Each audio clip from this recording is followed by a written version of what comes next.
Sa baryo ng San Isidro, isang liblib na lugar sa paanan ng kabundukang Banahaw sa probinsya ng Quezon. Nakatira ang isang binatilyong nagngangalang Lando. Kilala ang baryo nila bilang payapa, napapalibutan ng palayan at makapal na gubat. Para sa mga taga roon, ang gubat ay hindi ordinaryong lugar. Pinaniniwalaan nila na tirahan nito ng mga nilalang na hindi dapat ginagalit. Bago pa magbago ang buhay ni Lando, isa lang siyang ordinaryong binatilyo. Tuwing umaga tumutulong siya sa kanyang ama sa bukid. Nagbubungkal ng lupa, nagbabantay ng kalabaw. Kapag hapon naman, nagigib siya ng tubig sa ilog at naghahanap ng panggatong sa gilid ng gubat. Simple lang ang pangarap niya, ang mabuhay ng tahimik at makatulong sa pamilya. Isang hapon, inutusan ni Lando ang kanyang ina na mangolekta ng mga tuyong kahoy para sa lulutuin nila sa gabi. Sanay na siya sa gawain, kaya hindi niya napansin ang oras. Nang mapansin na palubog ang araw, mabilis siyang naglakad pauwi. Bagaman kabisado niya ang lugar, hindi inaasahan ni Lando na maliligaw siya. Napunta sa pinakamasukal na bahagi ng kagubatan. Habang naglalakad, pakiramdam niya ay parang umiikot sa iisang lugar. Pawis na pawis at kinakabahan. Doon narinig ang yabag ng mabigat na paa, at ang bigat ng presensya nito ay ramdam ni Lando. Bagaman takot, hindi ito pinansin at nagpatuloy sa paglalakad. Ilang hakbang pa lamang ang nagawa. Merong malalim na tinig na nagsasalita sa likuran. Bakit ka napadpad sa lugar na ito? Huwag na huwag kang lilingon. Napahinto si Lando. Kumabog ang dibdib pero sinunod ang sinabi nito. Huminga ng malalim at pinilit maging kalmado. Muling nagsalita ang tinig. Marami nang dumaan dito. Lahat sila ay kumabog ang dibdib. Ikaw, bakit hindi ka tumatakbo? Gusto ko lang pong makauwi. Wala po akong ginagawang masama. Kung ganon, lumakad ka ng 7 hakbang. Kapag tumingin ka pabalik, hindi ka na makakalis sa gubat na ito. Napalunok si Lando ng laway at unti-unting humakbang.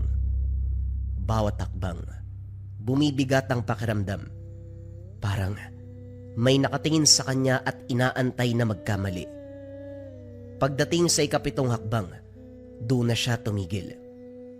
Tumahimik ang paligid. Doon pa lamang humarap si Lando. Nakita sa harapan niya ang tikbalang sa nakakatakot na anyo. Ang kalahating katawan nito ay mula sa tao at ang ibabang parte ay mula sa katawan ng tikbalang. Pero mahinahon siya at ngumiti ng bagya. Walang ano-ano. Mabilis na tumakbo si Lando pauwi. Hindi na lumingon pa. Hindi na inisip ang itsura ng tikbalang. Ang tanging hangarin lang, makalayo sa gubat at makauwi ng ligtas. Humahampas ang mga sanga sa braso at muka, pero hindi siya huminto. Ramdam pa rin ang bigat ng presensya sa likuran, kahit wala nang naririnig na yabag. Nang makita ang unang bahay sa gilid ng baryo, saka lang siya huminto at nagpahinga. Ang buong akala'y tapos na ang lahat. Akala niya ang gabing yon ay simpleng takot na makakalimutan din pagdating ng umaga. Pero nagkamali si Lando. Sa pagtakbo pag-uwi, hindi inaasahan na doon palang magsisimula ang mahirap na pagsubok sa buhay. Pagdating sa tahanan, pinagalitan ng ina dahil sa anong oras nang nakauwi at wala pa itong dalang panggatong. Hindi na nagsalita si Lando, pumasok na sa kwarto. Kinagabihan, hindi siya dinalaw ng antok. Paulit-ulit naririnig sa isipan ang malalim na tinig ng tikbalang. Pakiramdam niya, may matang nagbabantay sa kanya. Nang sumunod na araw, May mga napapansin si Lando sa sarili na kakaiba. Tumalas ang pandinig. Mas ramdam ang galaw ng hangin sa tuwing dadaan siya malapit sa gubat. Parang bumubulong sa kanya. May paanyaya. Hindi mapagtanto ni Lando kung bakit ganito ang pakiramdam. Isang hapon, habang nakaupo sa tapat ng bahay, napansin ang isang matandang albularyo, si Tandang Ramil, na dahan-dahang naglalakad sa daan. Kilala ang matanda sa baryo bilang tahimik at bihirang lumabas ng bahay. Nang magtama ang kanilang mga mata, biglang kinabahan si Lando. Parang may nabasa ang matanda sa loob niya. Nilapitan ni Lando ang albularyo at pinaliwanag ang lahat. Ang pagkaligaw niya sa gubat, ang malalim na tinig, at ang kakaibang pakiramdam sa katawan. Tahimik na nakinig ang matanda. Saka siya pinaupo sa ilalim ng puno ng mangga. Pinakuha siya ng albularyo ng mangkok na may tubig, dahon ng sili at abo. Sinimulan ang pagtatawas kay Lando. Habang ginagawa ito, biglang nanlamig ang paligid. Maya-maya pa napabuntong hininga ang matanda. May gumagabay sa'yo. Isang tekbalang. Hindi na masyadong nagulat si Lando. Parang may parte sa kanyang sarili na matagal nang may alam. Ngunit seryoso ang mukha ng albularyo. Nagpatuloy ang pagsasalita.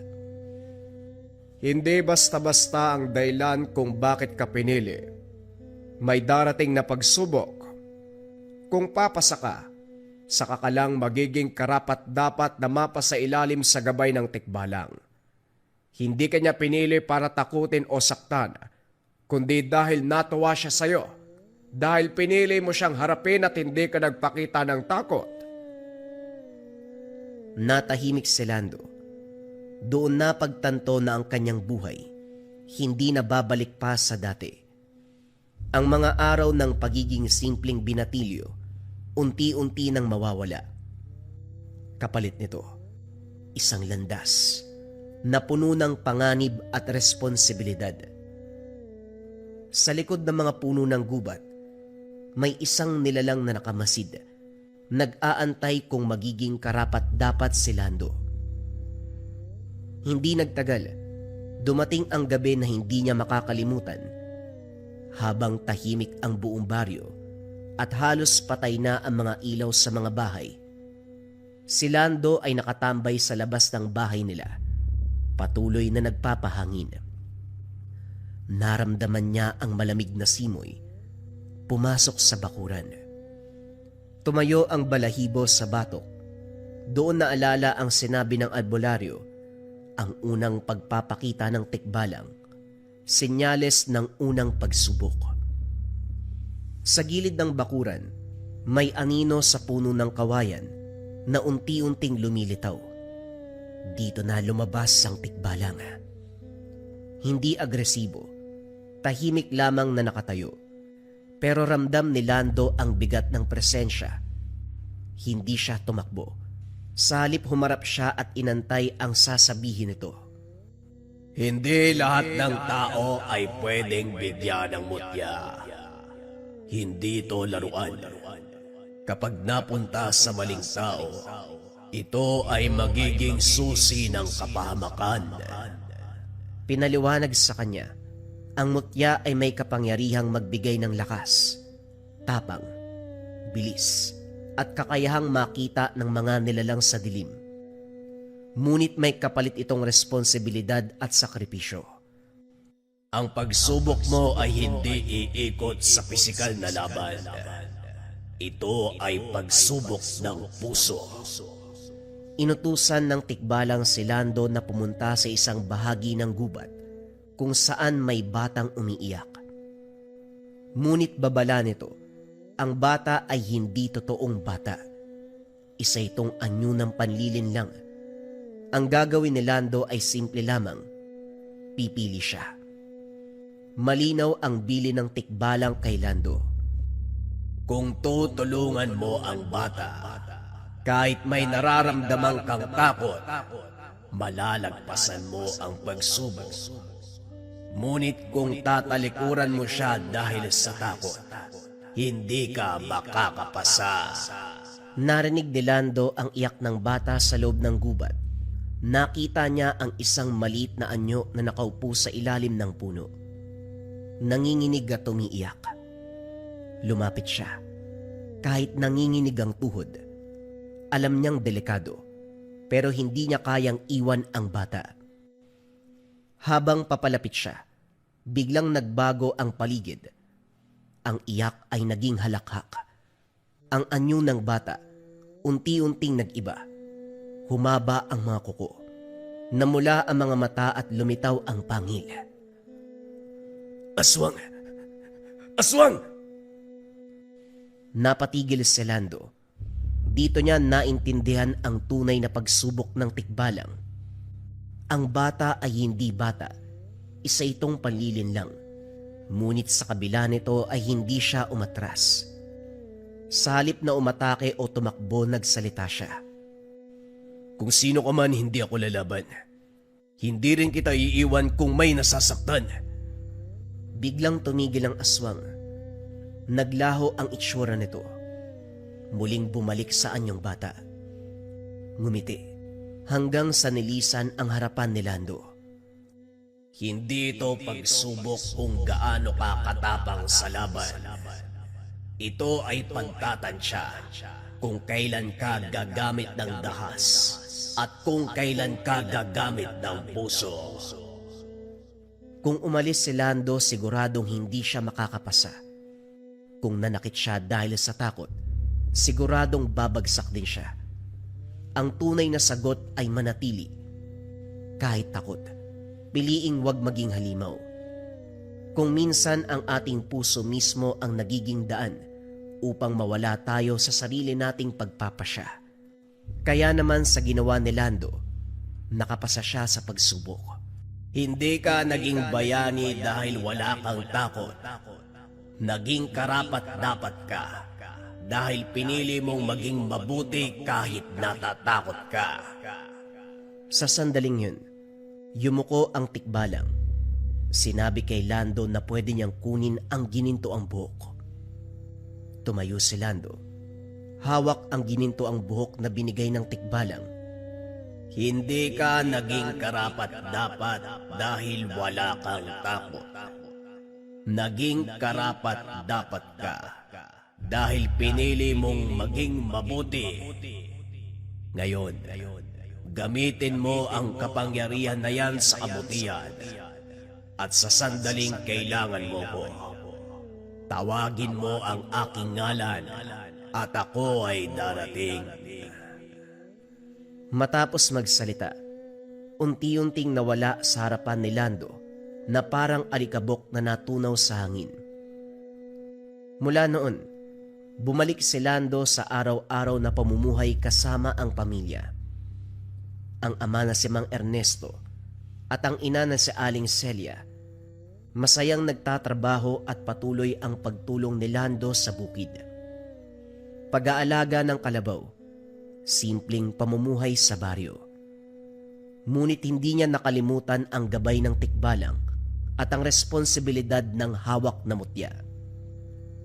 Isang araw, habang naglilinis si Lando sa paligid ng bahay, napansin ang kakaibang presensya sa isang lumang bahay sa gilid ng baryo. May nakita siyang tao. Pinagmamasdan ang buntis na babae. Ang titig nito ay malamig, walang awa, at sa mga labi nito may kumikilos na paglalaway na hindi natural. Naramdaman kagad ni Lando ang panganib. Ngumiti siya ng bagya. Alam niya kung ano ito. Isang uri ng aswang. At higit sa lahat, ito na ang unang pagkakataon na magagamit ang binigay ng tikbalang sa unang laban. Bagaman hindi pa sanay makipaglaban, merong nagtutulak sa loob niya na tulungan ang kapitbahay. Ang tapang ay susubukin sa harap ng tunay na panganib. Alam niya na babalik ang aswang para biktimahin ang babae. Hindi nga siya nagkamali pagsapit ng dilim. Muling naramdaman ang presensya ng nilalang. Ito ang kaparehong pakiramdam nang makita ang lalaki nung umaga. Habang tulog ang mga magulang, tahimik na lumabas si Lando, dala-dala ang itak ng ama. Ano, Lando? Kaya mo ba? Bulong niya sa sarili habang pinaghahandaan ang paparating na laban. Nakatayo si Lando sa bakuran, nakamasid sa kapitbahay. Nakita ang tiktik na nakabitin sa taas ng bubong. Nang mga sandaling ito, ramdam na ang init ng takot sa dibdib. Hindi siya makagalaw sa unang tingin sa aswang. Malamig ang titig nito. Nakatutok sa buntis sa babae. Halata ang gutom sa mata. Alam ni Lando na hindi kayang harapin ito ng mag-isa. Kahit hawak niya ang gininto ang buhok ng tikbalang. Huminga ng malalim, pilit pinakalma ang sarili. Kailangan kong gawin to para sa kaligtasan ng baryo at para sa pamilya. Wika niya. Hindi na kaya pang maghintay. Kinuha ang mutya sa bulsa, inangat at tumingala. Tikbalang, kaibigan, kailangan ko ng gabay. Tulungan mo ko! Lumitaw ang tikbalang sa likuran niya. Malakas ang presensya nito ngunit hindi nakakatakot. Pakiramdam ni Lando, banayad at kalmado. Paglabanan ang takot, kaibigan. Kung ikaw ay magpapalamon sa takot na nararamdaman, siguradong mabibigo ka. Sundin mo ang aking tinig. Ang sabi ng kaibigan, itali ang gininto ang buhok sa braso para wala siyang alalahanin sa pagbitbit. Pinunit naman ni Lando ang laylayan ng damit. Sinunod ang sinabi ng kaibigan. Kitang-kita niya kung paanong nagliwanag ang gininto ang buhok. Matapos nun ay lumapit si Lando. Ramdam niya, parang may kumikilos sa loob ng tangan. Parang nagiging buhay ang buhok ng tikbalang. Huminga siya ng malalim, pilit inalis ang kaba. Unti-unting lumapit sa bahay. Nang mapansin ng aswang ang kakaibang presensya ng paligid, tumingin ito sa direksyon ni Lando. Ang nilalang ay hindi pamilyar sa kanya. Napatigil. Nakita nito ang binata at napansin ang napakalakas na enerhiya. Hindi katulad ng ibang tao, hindi nagpakita ng takot si Lando. Nakipagtitigan ng matatag. Dala-dala ang tangan at handang kumilos. Paganahin ang puso't isipan. Tapang at talino ay kailangang maging balanse. Tumigil si Lando sa tapat ng bahay. Pinakiramdaman ang tangan sa braso. Ang gininto ang buhok ay kumikislap. Kumikilos na parang may sariling buhay. Ang liwanag mula dito, nagbukas ng manipis na pader ng enerhiya sa paligid ni Lando. Muling napatingin ang aswang sa liwanag. Kakaiba ang aura ng binata. Hoy, lumayo ka dyan! Wika ni Lando habang maigpit ang kapit sa itak. Sa lakas ng pagkakasigaw niya, ang buong akala ni Lando magigising ang kapitbahay. Pero wala. Wala ni isang lumabas. Kaya binaling niya ang pansin sa nilalang. Sumugod na ang aswang. Napabilis ang tibok ng puso ni Lando, ngunit nararamdaman niya ang presensya ng tikbalang sa tabi. Laking gulat ni Lando. Kusang kumilos ang katawan. Isang segundo lang nasa likod na siya ng aswang. Hinataw niya ang aswang sa likod ng ilang beses.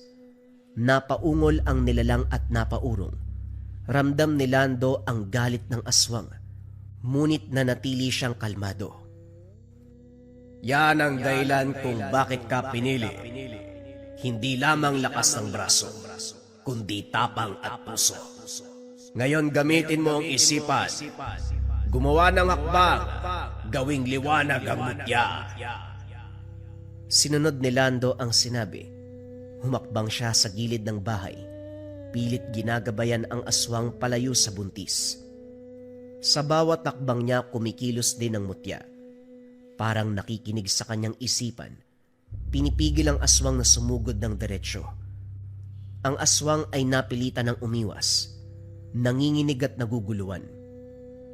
Sa wakas, nang mailayo niya ang aswang palayo sa bahay ng buntis, tumigil ang binata. Malakas ang tibok ng puso niya. Nang sandaling yun, tinapos na ni Lando ang buhay ng nilalang. Bago pa man makahakbang ang nilalang, inunahan na ito ni Lando. Hiniwa ang leeg ng kalaban. Napatingin siya sa braso. Umiilaw ang gininto ang buhok. Ngumiti si Lando at nagsalita. Maraming salamat. Maraming salamat, kaibigan. Tumango ang tikbalang. Unti-unting nawala sa paningin. Matapos ang unang laban sa aswang, ramdam ni Lando na hindi pa tuluyang nauunawaan ang kapangyarihan ng gininto ang buhok. Kahit matagumpay siyang nakaligtas, matagumpay sa laban, alam niyang isang araw may mas malaking peligro na dadating sa baryo. Kaya naman kinabukasan, hindi pa man tapos ang almusal, nagpaalam na si Lando sa magulang. Pumunta siya sa gilid ng kagubatan, sa lugar kung saan unang nakilala ang kaibigan. Tumayo siya sa ilalim ng puno, buong tapang na tinawag ang gabay. Kaibigan, kailangan kita. Gusto ko malaman ang buong potensyal ng aking tangan. Mula sa dilim ng gubat, unti-unting lumitaw ang tikbalang. Ramdam ni Lando ang init at gabay na nagmumula sa nilalang. Mahusay. Ang unang hakbang ng pagsasanay ay maunawaan ang tangan. Ang gintong buhok na hawak mo, hindi lamang sandata. Maaari mo itong gamiting depensa, tulad ng pagbabantay sa paligid o paggawa ng harang upang pigilan ang kalaban. Maaari itong magbigay sa iyo ng kapangyarihan, lakas, at bilis na hindi nagmumula sa pangkaraniwang tao. Dagdag pa ng tikbalang, hindi mahirap gamitin ang tangan. Ang dapat lamang gawin ay pakiramdaman ng mutya, pakiramdaman ng sitwasyon at kung ano ang kinakailangan ng mga oras na yun. Kusa na itong ibibigay sa kanya. Kapag nasa panganib, humingi lamang ng proteksyon. Kusa itong ibibigay ng mutya. Subukan mong pakiramdaman ng mutya. Humingi ka ng karagdagang proteksyon. Sinunod ni Lando ang mungkahi ng kaibigan. Sa isang iglap, merong aura na bumalot sa katawan ni Lando. Dito napansin ang lumilipad na kamao ng tikbalang. Nagulat si Lando, bahagya itong umangat mula sa lupa. Uy, bakit mo namang ginawa yun? May naramdaman ka bang sakit? Wala, hindi ba? Ngunit tandaan mo, kung hindi mo kontrolado ang iyong damdamin, ang mutya ay maaring maging panganib sa iyo. Ang lakas nito ay sumusunod sa puso't isipan mo. Mula noon, nagsimula na ang pagsasanay sa kagubatan. Ngayon, subukan mo itong gamitin upang mabilis na makalayo o makalapit sa kalaban. Gamitin mo ang bilis ng mutya. Sa umpisa ay nahirapan si Lando. Kahit mabilis sa mga paa, tila hindi niya masundan ang sariling galaw. Ngunit sa bawat ulit na ginagawa ang pagsasanay, natutunan niyang pakiramdaman ang enerhiya. Naramdaman niya kung kailan magpapatuloy, kailan hihinto, at kailan lilipat ng direksyon. Ang mutya ay hindi lamang isang buhok. Ito ay gabay, sandata, lakas sa parehong oras. Sa hapon, itinaas ng tikbalang ang antas ng pagsasanay. Iba't ibang uri ng itim na anino ang lumabas sa kagubatan. Ngayon, ipakita mo ang iyong natutunan. Subukan natin ang iyong limitasyon at limitasyon ng mutya. Pero ito ay nakabatay sa iyong sariling isipan at puso. Tumayo si Lando sa gitna ng maliit na espasyo. Ang anino ng mga nilalang ay sumugod sa kanya. Huminga siya ng malalim. Inikot ang gintong buhok sa braso. Kaagad na bumuo ng harang sa katawan. Napigilan ang mga anino at napalayo ng kaunti. Sa isang iglap gumamit si Lando ng bilis. Pinaghahampas ng kahoy ang mga kalaban. Isa-isang naglaho ang mga ito. Labis na tuwa ang naramdaman ng kaibigang tikbalang. Mahusay.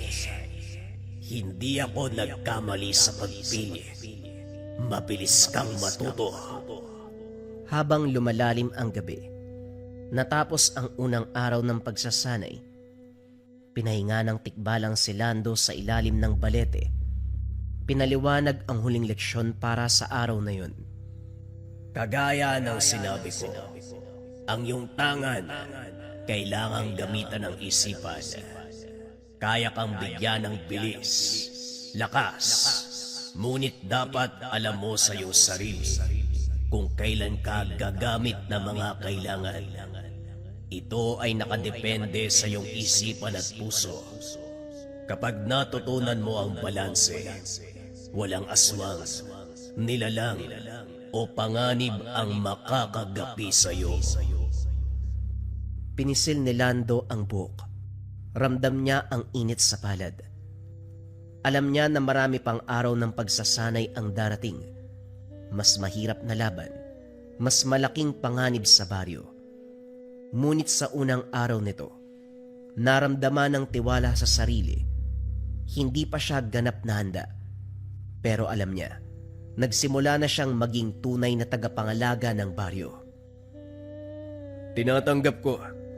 Handa akong protektahan ng baryo at gamitin ang tangan sa tama. Tumango ang tikbalang at naglaho sa ilalim ng puno ng balete. Pero ramdam ni Lando ang presensya nito sa paligid niya. Nakagabay, nakaantabay, at palaging handang ipakita ang tamang landas. Habang naglalakad si Lando pauwi mula sa gilid ng gubat, ramdam niya ang pagod sa katawan. Pero mas nararamdaman niya ang kakaibang pakiramdam na unti-unting bumabalot sa lugar. Hindi ito katulad ng presensya ng aswang na mas mabigat. Tumingin siya sa paligid. Tahimik ang baryo. Patay ang karamihan ng ilaw sa mga tahanan. Tanging huni ng kuliglig at malamig na hangin ang maririnig. Tumingin siya sa langit na madilim. Batid niyang mga bandang 10:00 na ng gabi. Dapat ay nasa bahay na ang lahat. Pero may isang bagay na umihila ng pansin. Ang presensya ay nagmumula sa isang tahanan sa gilid ng daan. Malapit ito sa palayan. Lumang bahay, yari sa kahoy at pawid. Habang papalapit siya, mas lumalakas ang pakiramdam. Doon narinig ang isang mahinang ungol ng bata. Huminto si Lando. Kumabog ang dibdib. Ang ungol ay hindi iyak, hindi rin sigaw. Parang tunog ng batang nahihirapan. May dinadalang sakit na hindi mailabas. Hindi na nagdalawang isip si Lando. Lumapit siya sa bahay at kumatok. Sinalubong ng isang babaeng halatang balisa. Namamaga ang mga mata nito sa kakaiyak. Lando, buti dumaan ka. Yung anak namin, hindi namin alam kung anong nangyayari. Pumasok si Lando. Nakita ang bata na nakahiga sa banig. Pawis na pawis. Nanginginig. Paulit-ulit na umuungol. Maputla ang mukha nito. Nangingitim ang paligid ng mga mata. Hindi ito karaniwang lagnat o sakit. Doon niya narinig ang tinig sa kanyang isipan. Hindi ito sakit ng katawan. Isang kulam ang dumapo sa bata. Nanlamig si Lando. Ngayon niya lubos na intindihan ang kakaibang presensya na naramdaman kanina. Lumapit siya sa bata. Sinubukang hawakan ng kamay nito. Ramdam niya ang malamig na enerhiya na bumabalot doon. Hindi ito aksidente. Siguradong merong nagpataw ng sumpa sa kanya. Napatingin sa kanya ang ama ng bata, halatang takot at naguguluhan. Kaibigan, baka meron kang magagawa. Huminga ng malalim si Lando. Alam niya ang limitasyon ng kakayahan. Ang binigay sa kanya ay para sa pisikal na laban at bilis, depensa at lakas. Hindi niya kayang labanan ang kulam ng mag-isa. Ito ay espiritual na laban. Hindi ako sigurado pero titignan ko kung ano magagawa ko. Lumabas si Lando ng tahanan. Tumayo sa gilid ng daanan. Pumikit at tinawag ang kaibigan. Hindi nagpakita ang tikbalang sa anyong pisikal, pero ramdam ni Lando ang presensya nito. Ikaw ang bahala sa tao. Ako ang bahala sa espiritu. Nakaramdam ng ginhawa si Lando. Hindi man kabisado ang espiritual na laban, alam niyang nasa tamang kamay siya. Habang pinipigilan ng tikbalang ang epekto ng kulam sa bata, ramdam ni Lando ang direksyon ng masamang enerhiya. Parang may humihila sa kanya palayo sa bahay, papunta sa pinakadulo ng baryo. Hindi na siya nagpaalam pa. Alam niyang kailangang kumilos kagad. Tahimik siyang naglakad hanggang sa makarating sa isang lumang bahay, halos hiwalay sa ibang bahay sa baryo. Madilim ang paligid, kakaiba ang hangin. Sa loob ng bahay ay may ilaw ng kandila. Doon niya nakita ang isang matandang babae. Nakaupo ito sa gitna ng bahay. Sa gitna nito ay may simbolo. May mga dahon, sinulid, at isang manika na yari sa basahan. Nang makita nito si Lando, nagulat at halatang nahuli na gumagawa ng kasalanan.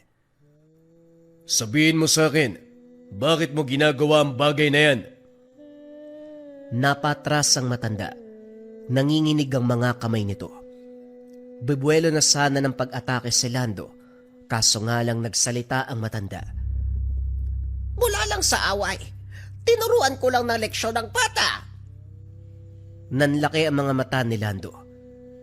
Tinuruan ng leksyon. Bata ang kinulam mo. Biglang bumigat ang hangin sa loob ng bahay. Ramdam ng binata ang presensya ng tikbalang, kahit hindi mo ito nakikita. Wala kong balak na patayin ng bata. Ang sa akin lang, gusto ko siyang turuan ng leksyon sa ginawa niya sa apo ko. Nang dahil sa away bata, talagang nakisali ka pa. Ginamit mo ang lihim na karunungan. Hindi mo kailangan mamatay pero kailangan mo nang tumigil. Kinuha ni Lando ang mga gamit nito. Binasag ang mga simbolo ng ritual. Napaluhod ang matanda. Kagad nitong binawi ang kulam. Tinanggal ang orasyon. Binasag ang mga gamit. Binulong ang mga orasyon upang tuluyang mawala ang kulam. Nang sandaling yon gumaan ang hangin, ramdam na ni Lando ang pagbabago. Alam niya na humupa na ang kulam. Kapag inulit mo pa ang gawain ito, at sa oras na malaman ko na ikaw pa rin ang salarin kahit sa ibang tao, hindi na kita papalusutin. Papatayin kita! Mabilis siyang bumalik sa bahay ng bata. Pagpasok niya, nakita niyang mahimbing na natutulog ito. Hindi na nanginginig. Normal na ang paghinga. Napaupo sa tabi ng banig ang ina. Napahagulgol sa ginhawa. Maraming salamat. Maraming salamat, Lando. Wala po nga naman. Masaya ako at nakatulong sa kapwa. Isa lang po ang hingin kong kapalit. Huwag niyo po sana ipagsabi kahit kanino sa baryo ang ginawa ko. Tumangulang naman ang babae. Pagkatapos lumabas na si Lando ng bahay. Tumingala ito sa langit at nagpasalamat sa amang may likha. Nararamdaman pa rin niya ang presensya ng kaibigan. Hindi lahat ng laban nasusukat sa lakas. Minsan, sa pagpili kung kailan lalaban at kailan magpapatawad. Tahimik na naglakad si Lando. Patuloy niyang nararamdaman ang bigat ng responsibilidad na nakaatang sa kanyang balikat. Napagtanto niya sa sarili na hindi na siya isang normal na binata. Isa na siya sa maituturing tagapuksa ng mga masasama. Alam niyang mas mahaba pa ang kanyang landas. Mas marami pang pagsubok. Mas mabigat na desisyon ang kailangang gawin. Ngunit sa gabing yun, napatunayan niya sa sarili na handa siyang tumayo hindi lang para lumaban, kundi upang maging tagapagligtas. Lingid sa kalaman ni Lando, papyaw pa lamang ito sa pagsubok at tungkulin na gagampanan. Akala niya noon, sapat na ang tapang at mutya upang maprotekta ng baryo. Ngunit sa paglipas ng panahon, unti-unti niyang naunawaan na mas malalim, mas mabigat na responsibilidad ang nakaatang sa kanya. Dumating ang mga araw, naging mga buwan, hanggang sa umabot ng iilang taon. Tahimik ang naging buhay ng pamilya ni Lando. Si Mang Ernesto ay patuloy sa pagtatrabaho sa bukid. Si Aling Celia naman ay abala sa bahay. Si Lando ay tumutulong kung saan kailangan, ngunit palihim pa rin na nagbabantay sa baryo. Paminsan-minsan nararamdaman niya ang presensya ng tikbalang, palatandaan na hindi siya nag-iisa sa tungkulin. Sa una payapa ang lahat, walang aswang na nagpapakita, walang kakaibang pangyayari. Unti-unting naging kampante ang mga tao, pero isang araw, may isang bata sa baryo ang nagkasakit. Akala ng lahat karaniwang lagnat lamang. Makalipas ang ilang araw, isa pa ang nagkasakit. Matapos nun, dumami ang mga bata na nangihina ang katawan. Napansin ito ni Lando. May kakaiba sa mga sakit ng mga bata. Bigla ang panghihina, pamumutla, isama pa ang bangungot sa gabi. Kaso nga lang, wala siyang maramdamang mabigat na presensya katulad ng aswang o kulam. Yon ang lalong nagpalito sa kanya. Bakit ganito? Alam ko na hindi to normal. Isang hapon, habang naglalakad siya sa gitna ng baryo, nakita niya ang matandang albularyo, si Tandang Ramil. Mabagal itong naglalakad at may hawak na baston. Seryoso ang muka. Kilala si Tandang Ramil bilang tahimik, ngunit malalim ang kaalaman sa mga lumang karunungan. Nilapitan siya ni Lando. Tandang Ramil, may alam po ba kayo sa mga nangyayari sa bata? Matagal ko na itong nararamdaman, pero ngayon lang naging malinaw. Dinala ni Tandang Ramil si Lando sa isang tahanan kung saan may batang nagkakasakit. Inihanda ng matanda ang mga gamit, tubig, dahon, kandila at abo. Sinimula ng pagtatawas. Tahimik na nagmamasid si Lando, pinapakinggan ang bawat bulong at galaw. Habang ginagawa ang ritual, biglang nagbago ang muka ni Tandang Ramil. Bumigat ang paghinga. Hindi to karaniwang sakit. May salot na dumapo sa baryo. Sa resulta ng aking ginawa, may mga nilalang na gumagala pagsapit ng dilim. Mga uri ng aswang na hindi umaatake ng direkta. Sa halip, palihim nilang pinapahina ang mga bata. Nagdilim ang paningin ni Lando. Noon niya napagtanto kung bakit wala siyang naramdamang bigat ng presensya. Hindi ito isang biglaang pag-atake, dahan-dahang proseso. Pinapahina nila ang mga bata dahil darating na ang kanilang anihan ng pagkain. Tahimik si Lando. Ramdam niya ang presensya ng tikbalang sa likuran, parang nagbibigay ng babala. Hindi ito laban ng isang gabi. Ito ay laban ng tiyaga at talino. Kailangan mong magbantay, magbasid, piliin ang tamang oras. Napatingin si Lando sa mga batang natutulog. May hina at walang kamalay-malay. Bumigat ang kanyang dibdib. Hindi ko hahayaang mangyari to. Tumango si Tandang Ramil. Alam ko, kaya kita dinala dito. Hindi lahat ay nakakakita ng ganitong banta. Ngunit ikaw ay may tapang na kayang tapusin ang bantang ito. Paglabas nila ng bahay, tumingin si Lando sa baryo. Sa unang tingin tahimik at payapa pa rin ito. Ngunit ngayon, alam niya na ang katotohanan na may digmaan na nagaganap kahit hindi ito nakikita ng mata. Doon niya naintindihan ang kanyang papel ay hindi lamang lumaban, kundi magbantay, magintay, at protektahan ang mga walang laban. Ngunit sa harap ng mga batang patuloy na nagkakasakit, unti-unting napalitan ng galit ang kanyang katahimikan. Ipinaliwanag ni Lando kay Tandang Ramil ang balak niya. Tandang Ramil, hindi ito matatapos hanggat buhay pa ang mga aswang na nagpapalaganap ng salot. Mag-iingat ka, Lando. Ang galit ay mabigat na kasama. Hindi lahat ng laban dapat agarang sinasalubong. Hindi nakinig si Lando. Sa kanyang isipan malinaw ang gagawin. Tapusin na ang banta. Sa kalagitnaan ng gabi ay nagising si Lando. May naramdaman siyang presensya na hindi lamang isa. Marami. Kaya naman dahan-dahan siyang bumangon. Kinuha ang itak at lumabas sa bakuran. Tahimik ang paligid. Walang buwan sa langit at ang hangin ay tila may dalang masamang balita. Sinundan ni Lando ang bakas ng presensya.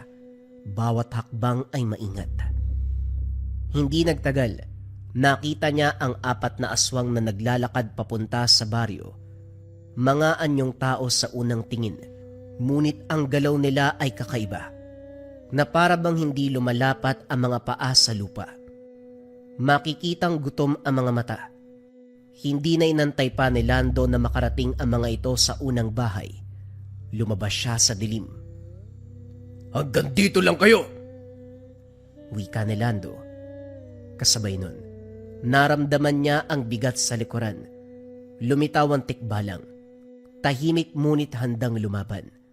Nang makita ito ng 4 na aswang, nagkagulo ang mga ito at nagpulasan. Hindi na nag-aksaya ng oras ang tikbalang at si Lando. Hinabol ng tikbalang ang dalawa. Si Lando naman ang humabol sa iba. Mabilis ang kaganapan. Isang iglap na abutan ng gabay ang 2 aswang. Walang pag-aalinlangan. Pinutulan ng ulo. Bumagsak ang katawan sa lupa. Samantala, nahabol ni Lando ang unang aswang. Wala siyang ipinakitang awa. Sa isang malakas na hataw ng itak, nahati niya ang katawan nito. Bumagsak ang aswang. Wala nang pagkakataong lumaban. Ngunit ang isa, hindi niya kagad pinatay. Sa halip ginamit niya ang mutya upang marka nito. Tahimik niyang sinundan ang aswang habang ito ay tumatakas palayo sa baryo. Mahaba ang naging habulan. Tumawid sila ng kagubatan, ilog at matatarik na daanan. 2 bundok ang kanilang nalampasan bago tuluyang huminto ang aswang. Pagod na si Lando pero nanatili siyang alerto. Doon niya nakita ang hindi inaasahan. Isang komunidad, malawak, tahimik at wala kahit isang tao. Walang ilaw ng tahanan, walang tunog ng buhay.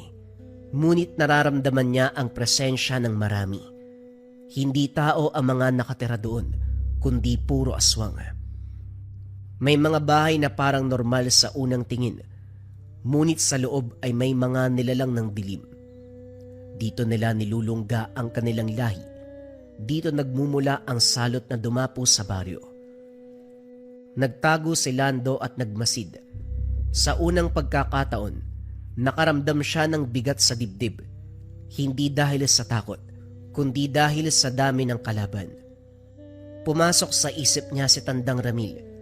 Alam niyang dapat ipaalam ito sa matanda. Alam niyang kailangan ng plano, kaso nga lang nanaig ang galit. Kung hindi ko sila pipigilan ngayon, mas maraming bata ang magdurusa. Hindi niya na inisip ang magiging resulta ng kanyang kapusukan. Hawak ang itak at ang mutya. Tumayo si Lando mula sa pinagtataguan. Hindi niya alam na ang hakbang na yun magbubukas ng mas malaking digmaan. Isang digmaan na susubok, hindi lamang sa kanyang lakas, kundi sa kanyang puso at isipan. Nang gabing yun, sa gitna ng lupain ng mga aswang, nagsimula ang pinakamapanganib na yugto ng kanyang buhay. Pagpasok ni Lando sa lungga ng mga aswang, bumigat ang dibdib. Sobrang tahimik ng lugar. Wala siyang nakitang kahit isang aswang. Walang nagbabantay, walang gumagala, walang ungol o halakhak na inaasahan niya, na para bang sinadya ang katahimikan. Humigpit ang hawak niya sa itak. Ramdam niya ang presensya ng mutya. Nanginginig ito sa kanyang palad, parang nagbababala. Sa kanyang isipan, narinig ang mahinang tinig ng gabay. Mag-iingat ka. Napaghandaan nila ang pagdating mo. Dahan-dahan siyang naglakad sa loob ng komunidad. Ang mga bahay ay bukas ang pintuan. Ang ilan ay may bakas ng dugo sa sahig. Ang hangin ay nangangamoy bulok at kamatayan. Sa isang bahay na hindi kalayuan sa kinakatayuan niya, may matipunong lalaki na tahimik na nakaupo sa bangko sa labas ng bahay. Malapad ang balikat, makapal ang mga braso. Ang kanyang mga mata ay may kakaibang talim. Siya ay tumayo at marahang pumalakpak. Nagkamali ka sa pagpasok mo dito, binata. Ako nga pala si Nicanor, at dito ka na rin mamamatay. Wika ng lalaki. Pinitik ang mga daliri. Naglabasan ang maraming aswang. Ang ilan ay gumagapang pababa ng pabaliktad. Ang iba ay tumalon. Nakalabas pa ang dila at matatalas na pangil. Umiikot ang mga ito sa paligid ni Lando. Maigpit ang hawak ni Lando sa itak. Ramdam niya ang bigat ng sitwasyon pero hindi siya umatras. Kasabay ng pag-igting ng hangin, lumitaw ang tikbalang sa likuran. Tumayo ito ng tuwid. Mabigat ang presensya at handang pumatay. Narito na ang malaking panganib. Ang iyong pagpapasya ang huhubog sa kinabukasan ng baryo. Sasamahan kita hanggang kamatayan. Huminga ng malalim si Lando. Ipinihit niya ang pansin sa mutyang nakapalupot sa braso. Pinikit ang mga mata at tumiling. Buong lakas, buong proteksyon para sa baryo. Pagmulat niya, sumiklab ang kulay dilaw sa mga mata. Ramdam niya ang bilis sa mga binti, ang lakas sa kanyang mga braso at ang tapang sa dibdib. Sumugod ang mga aswang. Sa isang kisap mata, gumalaw si Lando, parang hangin ang katawan. Umiiwas, umaatake at pumapatay. Ang itak niya ay kumikislap sa dilim. Bawat hataw ay may kasamang sigaw ng mga aswang. May mga katawan na bumagsak, mga ulong gumugulong sa lupa. Samantala, ang tikbalang ay parang bagyo. Sa bawat yabag nito, may nadudurog na buto. Hinahablot nito ang isang titik mula sa ere, ibinabalibag sa lupa bago durugin ang ulo. 2, 3, 5. Sunod-sunod na nalagas ang mga nilalang ng dilim. Nagkalat ang dugo at ungol sa buong komunidad. Ang dating tahimik na lugar ay napuno ng sigawan at kamatayan. Ngunit hindi sumuko ang mga aswang. Muling sumugod ang ilan. Sabay-sabay, tinanggap ni Lando ang mga ito. Pinairal ang bilis ng mutya. Dumaan siya sa gitna nila. Parang kidlat. Iniwan ang pagkawasak sa kanyang likuran. Isa-isang nabawasan ang bilang ng mga aswang. Hanggang sa kakaunti na lamang ang natira. Ilang sugat ang aswang at sa likuran nila ay si Nicanor. Kasama ang mga natitirang tiktik na nakapwesto sa itaas. Nagmamasid at nag-aantay ng tamang pagkakataon. Huminga ng mabigat si Lando. Pawis at dugo ang bumalot sa kanya, ngunit nanatiling nanginginig ang mga mata. Humakbang palabas mula sa anino ang matipunong lalaki. Ngayon ay malinaw na ang muka. Tumigil ang paligid. Ang mga natitirang aswang ay umatras. Nagbibigay daan sa kanilang pinuno. Humigpit ang hawak ni Lando sa itak. Nanatiling nagliliwanag ang mga mata. Hindi ako atras at hindi din ako aalis hanggat merong hiningang natitira sa katawan mo. Ngumiti si Nicanor. Sa isang iglap nagbago ang anyo. Humaba ang mga pangil. Umitim ang mga mata. Lumakas ang presensya. Sumugod siya ng buong lakas. Nagbanggaan ang itak at makuko. Malakas ang suntok ni Nicanor. Tumilapon si Lando sa lupa. Pero kagad siyang tumayo. Sa tulong ng tangan, naging mabilis siyang umiwas, umatake at muling umatras. Muling sumugod si Nicanor. Pero sa pagkakataong ito nalinlang siya ni Lando. Nagpapanggap siyang mahina. Biglang naglaho sa harapan ng aswang. Sa isang kisap mata, nasa likod na siya. Isang malalim na hataw. Rinig ang baon ng itak sa katawan ni Nicanor na para bang isang saging na tinagpas. Umungol ito sa sakit, ngunit hindi pa bumagsak. Sumigaw si Lando. Ginamit ang buong lakas ng mutya. Sa ikalawang hataw, tuluyang naputol ang ulo ng aswang. Bumagsak ang katawan ni Nicanor. Wala ng buhay. Kasabay nun, umalingaw-ngaw ang sigaw ng mga tiktik. Kumilos na ang tikbalang. Parang anino na sumunggab sa ere. Isa-isang sinunggaban at pinatay ang mga natitirang tiktik hanggang sa tuluyang tumahimik ang paligid. Tumayo si Lando sa gitna ng gulo. Hingal ngunit buhay. Matapos nun, sinunog ni Lando ang lahat ng mga bahay sa lugar. Inantay nito na maging abo ang lahat bago umalis.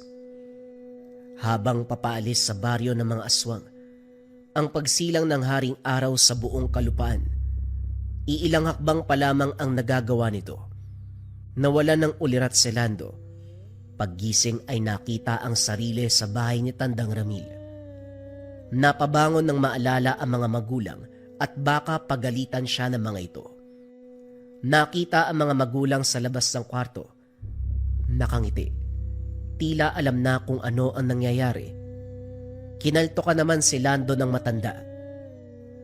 Ang mga bagay na hindi pinag-iisipan ay magdudulot ng kapamakan. Mabuti na lang dinala ka ng gabay mo sa labas ng bahay kaninang umaga. Kung hindi, baka hindi ka na nakitang buhay. Napayuko si Lando. Ramdam pa rin niya ang bigat ng desisyon. Huwag kang mag-alala.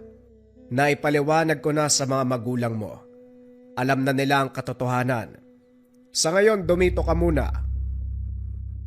Sa gilid ng kwarto, tahimik na nakatayo ang gabay. Walang sinabi, ngunit ramdam ni Lando ang presensya nito bilang bantay. Hindi lang bilang bantay kundi bilang kaibigan. Mabilis na lumipas ang panahon hanggang sa umabot ang taon. Sa kasalukuyan isa ng matandang lalaki si Lando. Ang dating matibay na katawan ay napalitan ng mga kulubot at mabagal na hakbang. Ngunit ang mga mata nananatiling mapanuri sa kadiliman. Siya ay kinilala bilang manggagamot sa maliit na kubo. Patuloy siyang tumutulong sa mga may sakit, bata man o matanda. Hindi na siya madalas sumawak ng itak. Ngunit ang mutya nanatiling nakatali sa kanyang braso, tahimik at nag-aantay. Bagaman matanda na siya, sariwa pa rin sa kanyang alaala ang mga nangyari kahapon.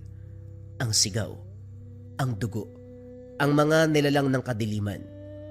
At sa tuwing dadaan ang hangin mula sa gubat, bahagya siyang napapangiti.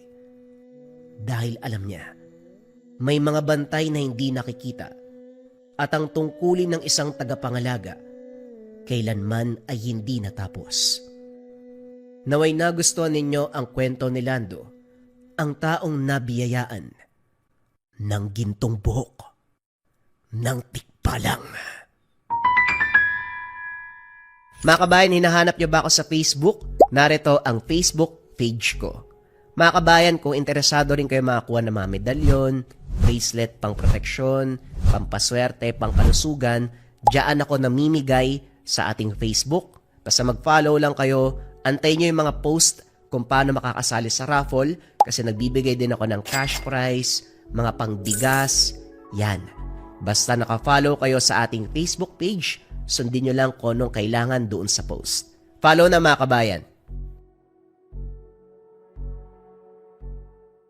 Top 5 items na kailangan mo sa Lika Merchandise ngayong 2026. Simulan natin kaagad sa number 1. Number 1, Gunita Bracelet for Good Health Bracelet. Yung energy and vibration na ina-attract ng ating Gunita Bracelet ay nakakatulong sa pagpapaganda ng kalusugan. Laging tandaan mga kabayan, para saan ang ating mga swerte, kayamanan, kung hindi maganda ang ating kalusugan. Kung ang priority mo ay magandang kalusugan, energy and vibration na ina-attract, dito ka sa ating Gunita Bracelets. Number 2, ang ating Gintong Gabay o Gabay Medallion Ethnic Version. Pareho lamang ng bisa to mga kabayan, sa designs lamang siya nagkaiba. Ito Gintong Gabay, ito naman ethnic yung approach. Ang bisa nito mga kabayan ay pampaswerte at gabay sa career, health, love life, and finance. Kung nangangailangan ka ng swerte at gabay sa 4 na aspeto ng buhay ngayon 2026, kung kailangan mo ng guidance sa araw-araw ngayon 2026, dito ka sa top 1 necklace natin, ang Gabay Medallion pangkalahatan. Pili ka na lang ng designs kabayan.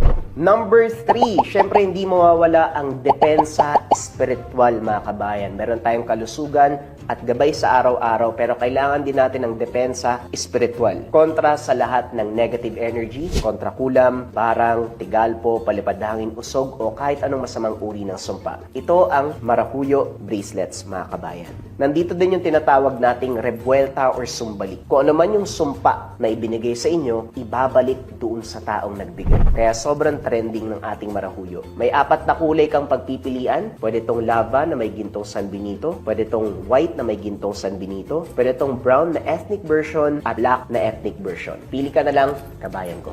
Number 4, Gintong Palay Money Amulet. Ito bagay na bagay itong coin na to mga kabayan para sa mga tao na ayaw naman na nagsusuot ng kung ano-ano. Baliktaran ng simbolo, ang bisa nito ay pampaswerte sa pera, for dreams manifestation, kung may mga kahilingan ka na gustong matupad ngayon 2026, for abundance and for prosperity. Sobrang simple lang nito, iipit mo lang siya sa wallet mo, dalhin mo lang palagi, ilagay mo sa gabay pulang tela pouch, basta dala-dala mo. Let it work for you kabayan. Gintong Palay Money Amulet. At syempre mga kabayan, kung pang-5, hindi mawawala ang Kaluban de Pampaamo. Pampaamo sa tao, pampaamo sa negosyo. Kung feeling mo nasa toxic environment ka kabayan, ikaw lagi yung napapag-initan, laging galit yung partner mo, laging galit yung boss mo, laging galit yung mga katrabaho mo, sa'yo lagi sinisisi ang mga bagay-bagay, magkaluban de pampaamo ka. Pampaamo sa tao, pampaamo sa negosyo. Bagay din to sa mga nasa sales or sa mga tao na palaging merong kausap para mabilis kayong makapagpalagay ng loob ng taong kausap mo. Sobrang simple lang. Itong kaluban, gawa to ng mga katutubo sa Negros, pero may mga sangkap pa ito sa loob.